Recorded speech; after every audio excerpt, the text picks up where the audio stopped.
Good morning, and welcome to the Unitarian Universalist Fellowship of Door County. My name is Carrie Link, and I'm a member here. And as a member and on behalf of this fellowship, I welcome each and every one of you here to this morning's service. And thank you, Jason, for the lovely opening music. Please take a moment to make sure that your cell phones are turned off so that we can enjoy this time together. For the opening words, I've chosen these by Reverend Kimberly Debus. There are no good opening words written long ago or even recently that capture this moment. We are in uncharted territory,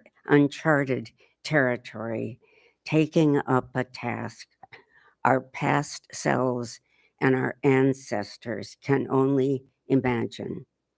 But here we are. We are the people this moment needs. And so let us take up our work in covenant, in faith, in pursuit of healing and holding. Let our work today be fruitful and helpful, despite our fears and uncertainties, despite our anxieties and frustrations. And let us chart this new course that says we are, we were, we are, and we can be again. I'm wondering if there are any visitors here this morning or anyone who hasn't been here for a while. And if you're comfortable doing so, we invite you to stand, introduce yourself, and tell us what brought you here this morning. Do we have any visitors? I haven't been here in a while. I'm Karen Caesar, Beth's daughter, and I'm here with Joanne Bremer, who is my partner, Joel. You might know him from Good Eggs. This is his mother. She's visiting. So, Well, this is my newly grown up 13-year-old. welcome.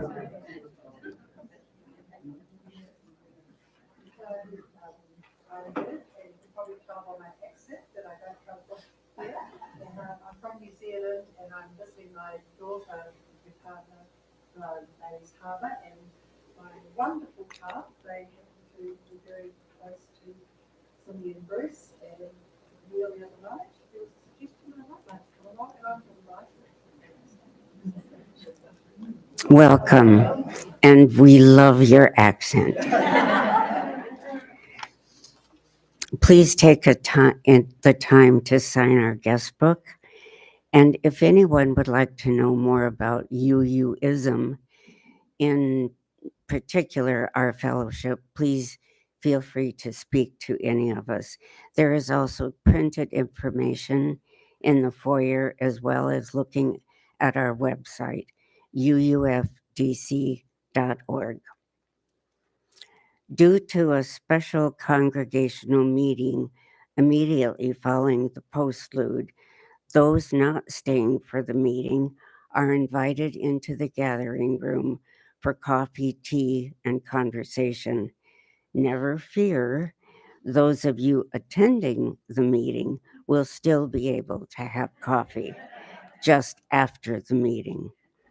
So, we will not have a talk back with our speaker, Reverend Joan Shields, but judging by her message, a talkback would probably have garnered a lot of discussion. However, maybe we can persuade her to make a return trip to do just that.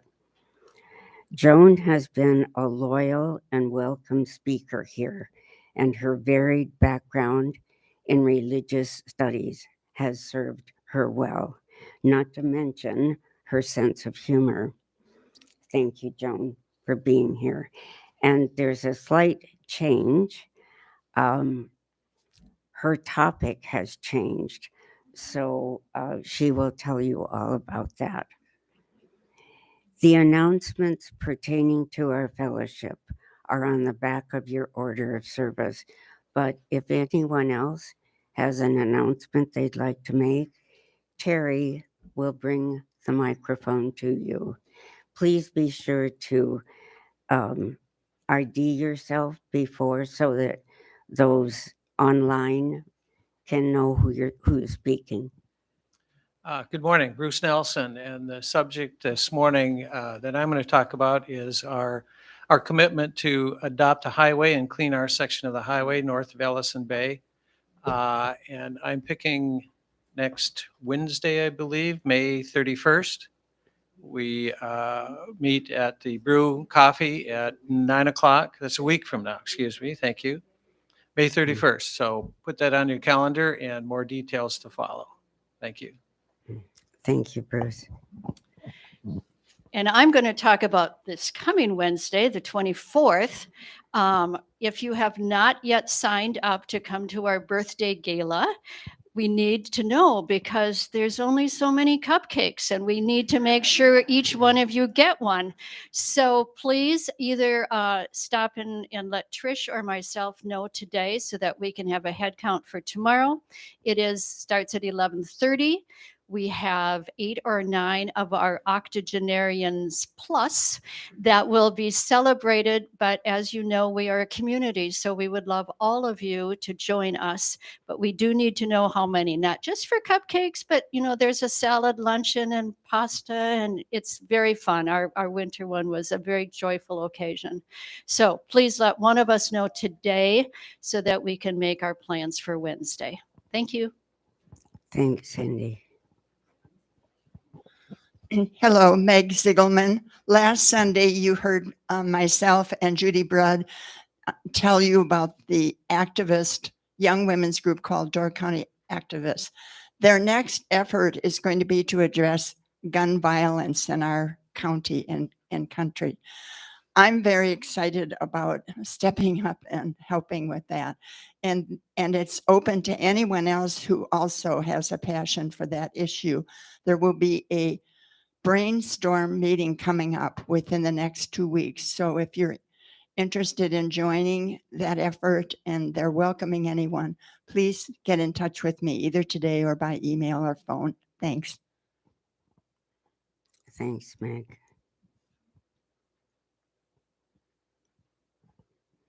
Okay, please stand as you are able in body or spirit for hymn number 324. And Jason will be playing it through once before we sing.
We will now begin this morning's service with the lighting of the chalice and these words by Marjorie Montgomery.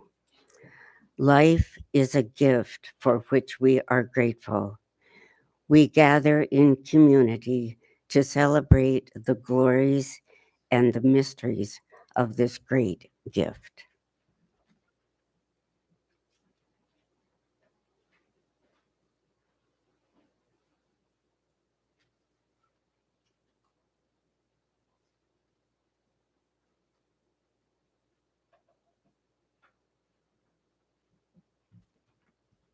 Well, you're going to be up and down again. So please stand in body or spirit for the unison affirmation followed by the doxology.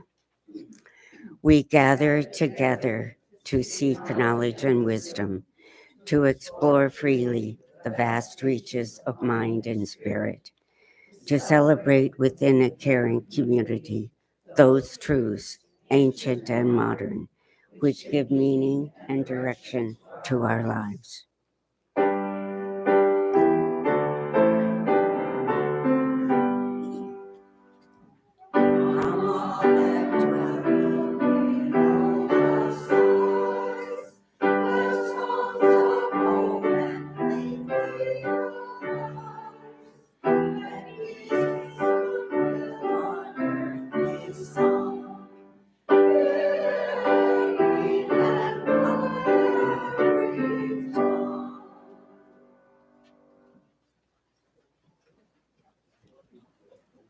I did want to comment on how wonderful it is to see all of you.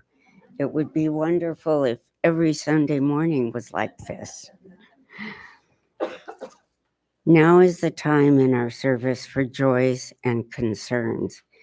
It's the opportunity to share something which has given you happiness, or perhaps a time to share a burden that you have been carrying. Please remember our service is live streamed. So if you mention someone, hopefully you have their permission. And again, please identify yourself first. Terry has the mic. Any joys or concerns? Well, I hope I don't start crying, but I guess I'm crying already. I'm so happy to be here with my partner, John, and I. We come up to Door County frequently once a month, and in the summer, we'll be here for weeks at a time. This is our second time with you. Normally, we are not church goers. We are fallen away Catholics. But your service is so holistic and so beautiful and so welcoming that I just want to say thank you to all. And you even make me cry, and I never cry. Thank you.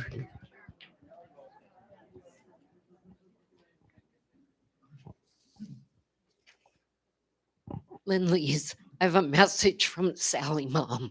I talked to her yesterday. She's doing okay.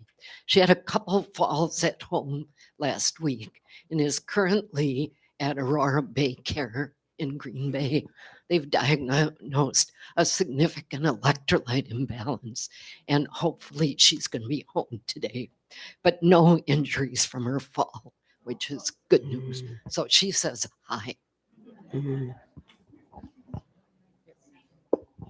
Well, the injury from my fall 7.5 weeks ago is all over. I'm up and about and doing everything.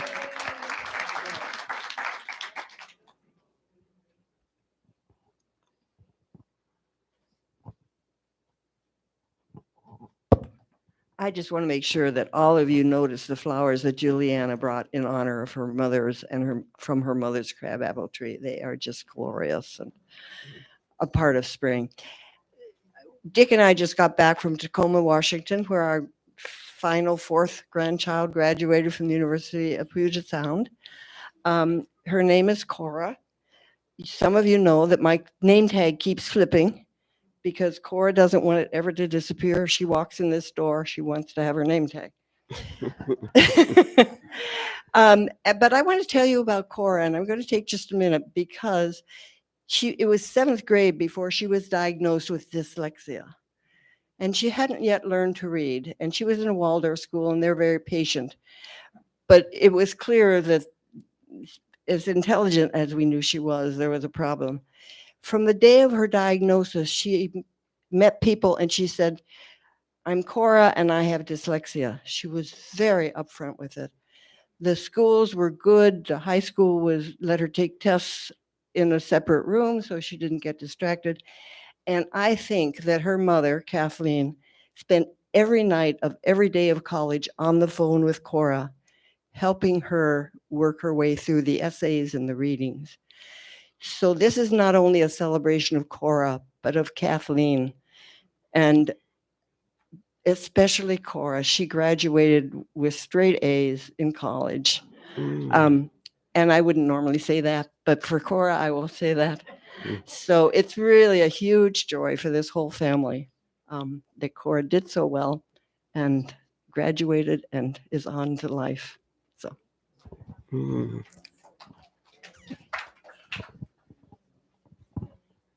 Mine's much smaller than that. I was born in Tacoma, though, so that's yeah, and have a cousin that teaches at UPS. Yeah.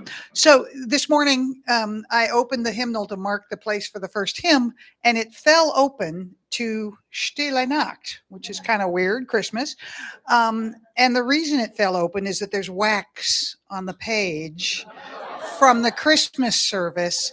Oh. And it immediately reminded me of all the Christmas services at the UU Church in Peoria to which we took our children, and what an incredibly special time that was for them, and how proud I am of them for continuing with their Unitarian beliefs, even if they aren't necessarily constant members of different churches. Thank you.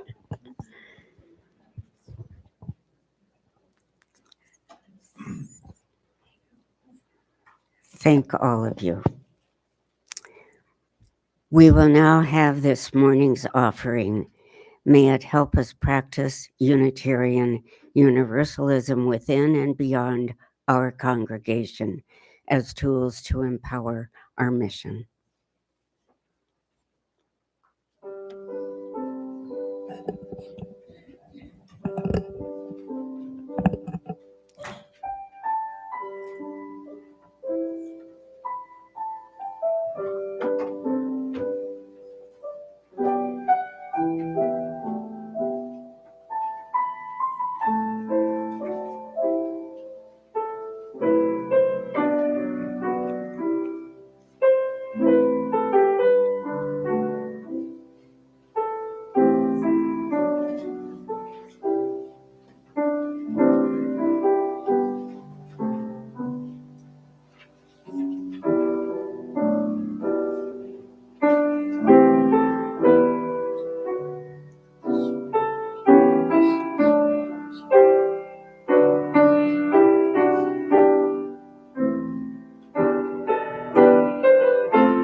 We will now have a moment of quiet with these words.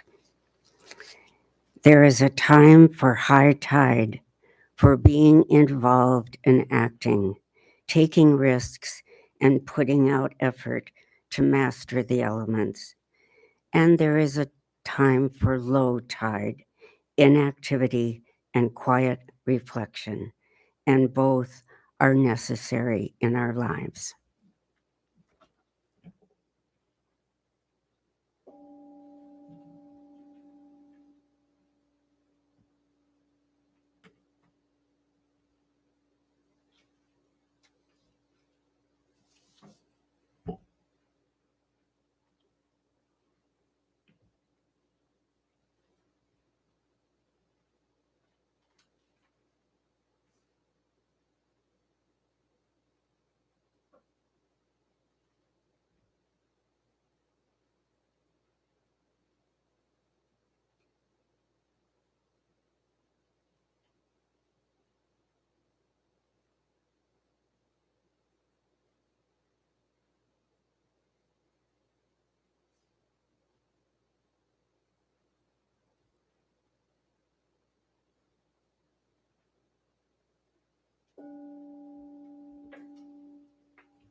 And a lovely good morning to all of you. I have not been here since May, which isn't that long ago, but there weren't as many people here in May. And I'm just reminded that I've known most of you for over 20 years. I mean, there's a whole career for some public speakers, and it's always a pleasure to be with you. I have 3 readings this morning. They're all short. They are from 3 different sources. The first one is from that august source of knowledge that we know as Wikipedia. It says, in the lore of angelology, and that's a real thing. You take it in seminary. There's also graceology. In the lore of angelology, in all Western religions, angels are considered messengers of God. They're sent to humankind to deliver messages, minister to humanity, and guide individuals in perilous times. The second is from an Irish poet named Billy Connolly, who said, I don't believe in angels, no, but I do have a wee parking angel. It's on my dashboard and you wind it up. The wings flap and it's supposed to give you a parking place, and it's worked so far. The third is from my wonderful 8-year-old granddaughter, who, when I asked her recently if she knew anything about angels, she said, well, I know the names of 2 angels, Hark and Harold. So everybody can have an opinion about angels. Okay, now topic has changed. You probably know that we have to submit our topics sometime before we actually show up here. And when Sarah asked me for a topic, it was still cold. It was still winter. And it had been a long winter, and we were, not so patiently waiting for it to be over. And and I think about death all the time. It's like one of my favorite topics. But so I chose that. But then this happened, and spring sprung, and I've never known a year when it happened so fast, where all my perennials jumped out of the yard and all the trees started blooming. And this morning, when I woke up next to my open window, I could smell the blossoms off the trees wafting in the windows. And I said, with all this new life around me, death is going to wait till the winter. So I just said, well, what do I want to talk about? And it's angels seems appropriate. It's a very light topic.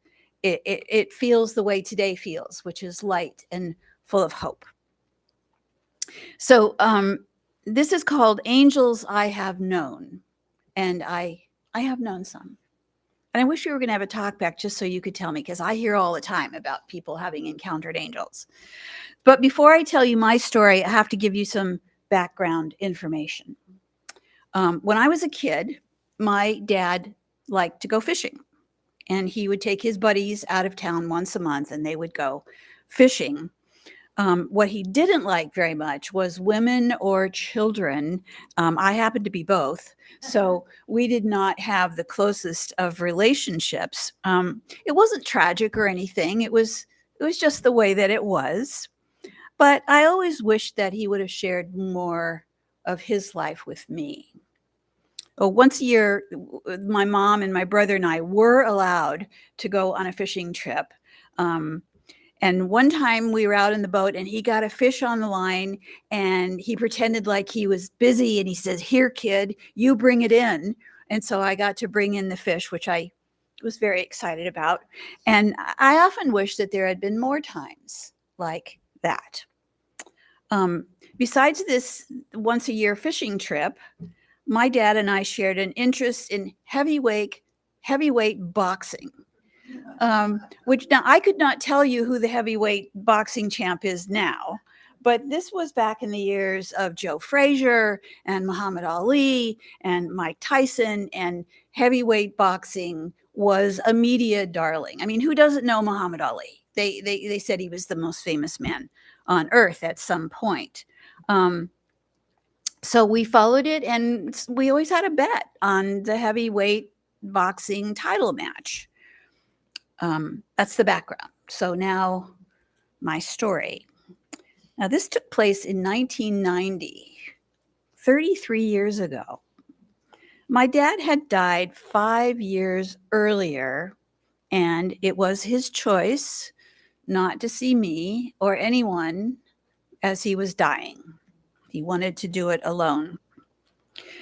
And there was no funeral. So I had 2 kids in grade school in the 90s, and my dad had never met them. Again, his choice. They were children, remember? And in those days, I was living in San Francisco, and there was a lovely state park about 4 miles from where I lived. And it was right on the shore of San Francisco Bay. And one of my favorite places was to go out there, especially in the morning. And I would park my car on the road, and it was about 25 feet down an embankment to sit on some grassy knoll or some slope right by the water, so you could hear the sound of the water lapping on the shore. And I loved that place. And that's where I was one sunny spring morning at the water's edge, looking over the bay. And sitting there, I heard an older man's voice, lifted a little bit so I could hear him from behind me. And he said gently, "Are you fishing?" I was surprised, but not frightened. I realized I was in a fine spot for fishing from the shore. And so I looked behind me at him and I said, "Oh no, I'm not fishing. Would you like this spot?" And he was standing about 15 feet behind me. And he took a couple of steps toward me saying, oh, don't be afraid of me. I'm not fishing today, but I know this is a good spot. My buddies and I have fished this shoreline for many years. The man, about 70, was dressed in khaki work clothes and a billed cap, and he began an ordinary conversation about fishing with me, and bait and poles and good spots and what you kept and what you threw back. And I'm sure I had never talked about fishing with anyone but my dad, but it was easy to fall into that conversation for me. And after a while, he said, "Oh yeah, fishing is the best. Do you take your children fishing?" And I answered that regrettably I did not, lacking my father's expertise. And he said, "Oh, you should take them fishing. Fishing is very important for children." And then he turned around and walked toward the road. And then he stopped and he turned back to me and he said, "Wasn't that something the other night?" And I kind of searched my brain for what had happened in the last couple of days that might be significant. And the only thing that popped into my head is that there had been a very surprising knockout in the heavyweight title fight 2 nights before. It was a much hyped fight, and after only 25 seconds, the 40-1 underdog knocked out Mike Tyson. So I said, "Do you mean when Buster Douglas knocked out Mike Tyson?" And he goes, "Yeah, wasn't that something?" I was shocked that anyone would discuss a heavyweight title with a 40-year-old woman sitting on the beach in the morning. But before I could say anything, he just turned and walked up the embankment and was gone. I was in seminary in those days, and a week later, I happened to be in my advisor's office. Now, she was a great scholar and one of the most realistic and no-nonsense women I have ever known in my life. But I for some reason, related this story to her. She was a Bible scholar. And without hesitation, she said, "Oh, that was an angel." And I said, surprised at her metaphysical response, I said, "What do you mean?" And she said to me, "Oh, the first thing he said to you was, 'Don't be afraid,' right? That's what angels always say when it's in the Bible. Look, that's always the first thing they say. And he knew you had children, and he knew that you had an interest in fishing and heavyweight boxing, right?" And I said, "Yeah." And she said, "Well, doesn't that seem a little odd?" I said, "Well, now that you mention it, yeah." She goes, "That was an angel." Disconcerted by her certainty, I carefully recalled the whole incident again to make sure that I wasn't imagining it or magnifying it in my active imagination. The man was about my dad's age when he died. He was about the same size. He was dressed in those khaki clothes and build cap that my dad wore when he went fishing. I had not heard a car arrive on the road and park before he came down. I did not hear a car leave when he walked away from me. And I swear to you, it happened exactly as I have told you. So was that an angel? Was it my dad come back to me to have one conversation with me about the only things we had ever really talked about when he was alive? Or was he just an old guy who liked to fish that shoreline? I don't know. But I still get a fluttery feeling right here when I think about it. Now, there are probably as many opinions about who and what angels are as there are people in this room. They exist in all Western religions. Western art has, for some reason, usually depicted them with wings, but they all do the same things. They guard, they guide, they instruct, and most often they deliver messages. Now, some angels appear to have specific jobs. There's the parking space angel. Guardian angels, of course, were given to our children. The most referenced type of angel in literature is the guardian angel. Maybe you were told as a kid that you had we were covering Catholic here. Were you told that you had angels? Yes, of course. It's nice. It's a nice thought. Doesn't hurt. But also well known are the archangels, Uriel and Gabriel and Michael and Ariel. Now, many people swear that there are some freelance angels, helper angels. They could be experts in almost any topic that you can imagine, hastening the sale of your real estate. Maybe some of you have buried St. Francis upside down, of course, to sell your house, or the finding a job angel. I mean, when you're desperate, you'll go anywhere, right?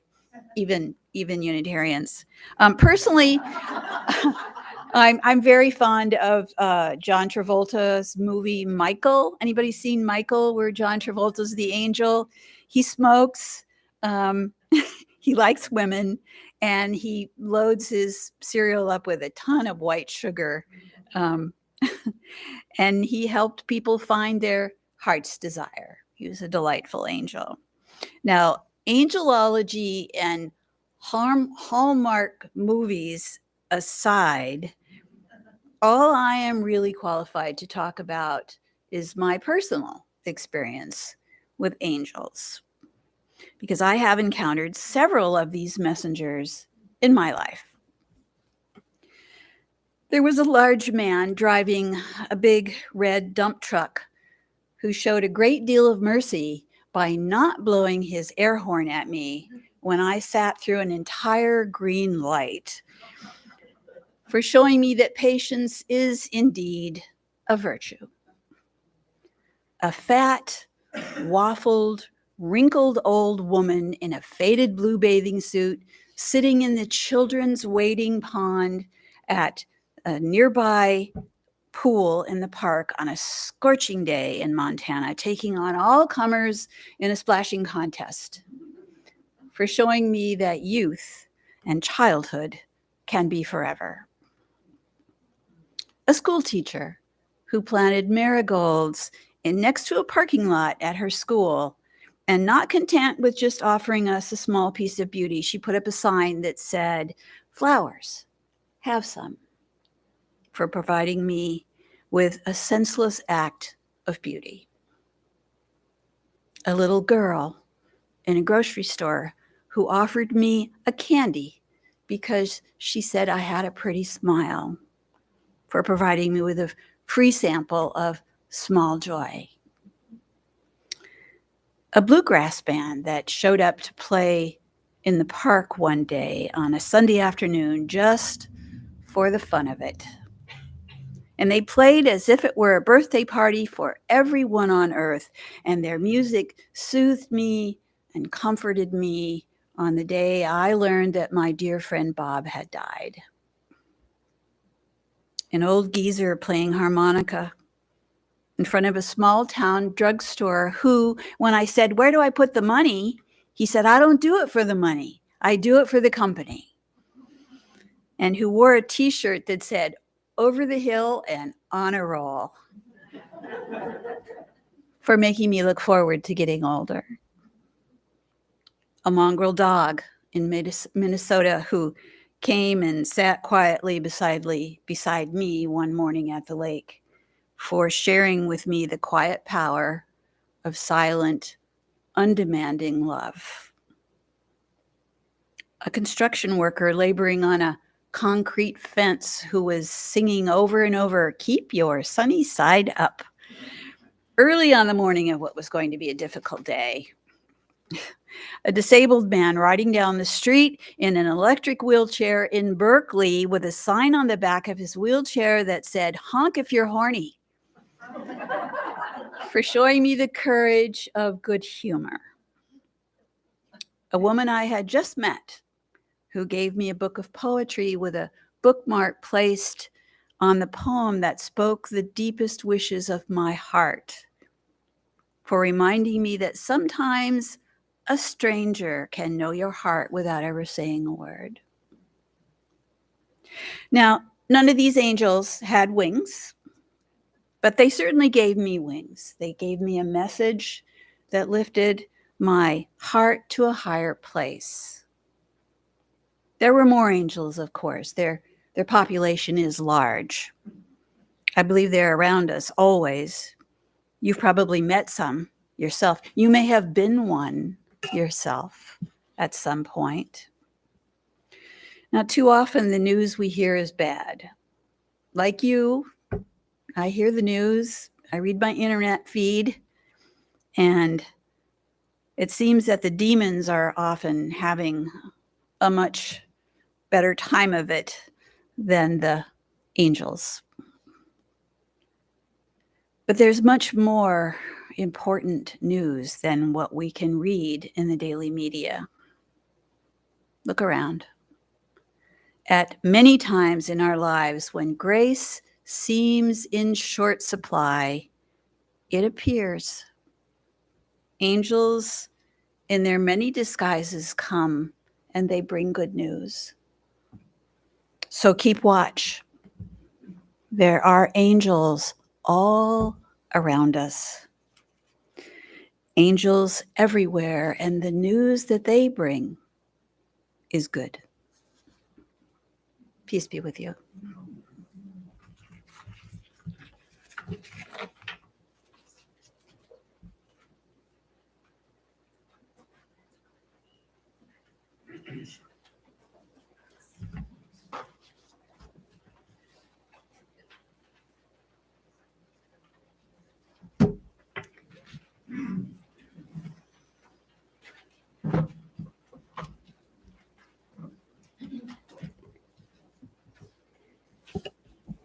We will now rise, if you are able, for the singing of hymn number 354. And thank you, Joan. That was wonderful.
I'd like to read a quote from Ralph Waldo Emerson for the closing words.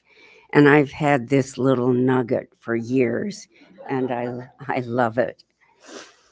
To laugh often and much, to win the respect of intelligent people and the affection of children, to earn the appreciation of honest critics and endure the betrayal of false friends, to appreciate beauty, to find the best in others, to leave the world a bit better, whether by a healthy child, a garden patch, or a redeemed social condition, to know even one life has breathed easier because you have lived.